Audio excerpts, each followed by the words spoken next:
योगी आदित्यनाथ 2017 में यूपी के मुख्यमंत्री बने थे। तब यूपी का शुमार देश के गरीब राज्यों में होता था। आज देश के 3 सबसे तेज तरक्की कर रहे राज्यों की सूची में यूपी के बगैर पूरी नहीं होती। योगी जी के शासन में यूपी देश में एक्सप्रेस वे में सबसे अव्वल राज्य बन गया है। देखिए रिपोर्ट।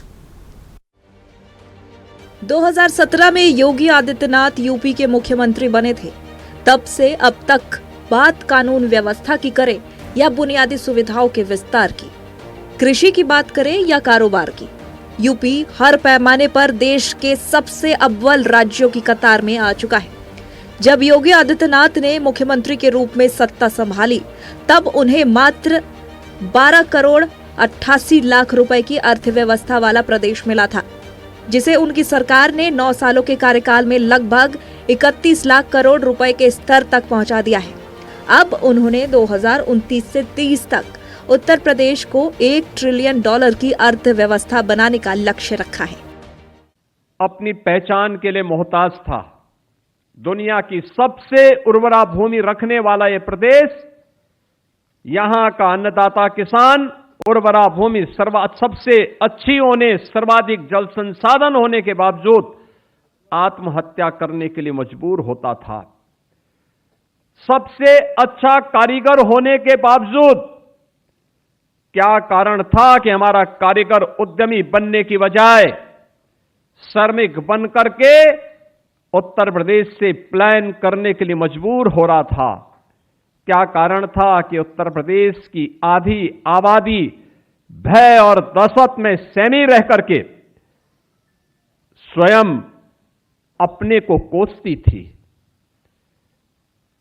बेटी सुरक्षा नहीं, व्यापारी को सुरक्षा नहीं, प्रदेश के विकास के लिए कोई विजन नहीं। बीते 9 साल में यूपी में प्रति व्यक्ति आय 47,000 से बढ़कर 1,05,000 हो गई है। मेडिकल कॉलेज 12 से 35 और इंजीनियरिंग कॉलेज 300 से 700 हो चुके हैं। बिजली का उत्पादन 16,000 मेगावाट से बढ़कर 30,000 मेगावाट हो चुका है। एक्सप्रेसवे पहले गिनती के ही थे, अब ये 700 किलोमीटर से बढ़कर 2,000 किलोमीटर हो चुके हैं। विदेशी निवेश यूपी में 2017 तक महज 3,000 करोड़ ही हुआ था, लेकिन बीते 5 साल में सूबे में 17,000 करोड़ का विदेशी निवेश आया है। जीडीपी में महाराष्ट्र के बाद यूपी देश का दूसरा सबसे बड़ा राज्य है।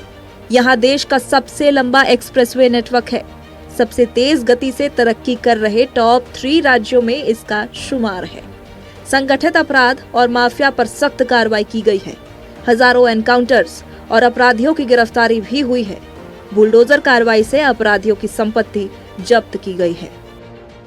लोगों तक अपनी बात और अपनी योजनाओं को पहुंचाने के लिए योगी आदित्यनाथ ने लोक भवन में इस पुस्तक का विमोचन किया है। इस पर राजनीतिक पार्टियों के भी तमाम नेता अपनी प्रतिक्रिया दे रहे हैं और तरह तरह के चीजें कह रहे हैं। वहीं विपक्षी पार्टियों की तरफ से कई लोगों की प्रतिक्रिया आ रही है। बने रहिए नक्शा न्यूज़ का।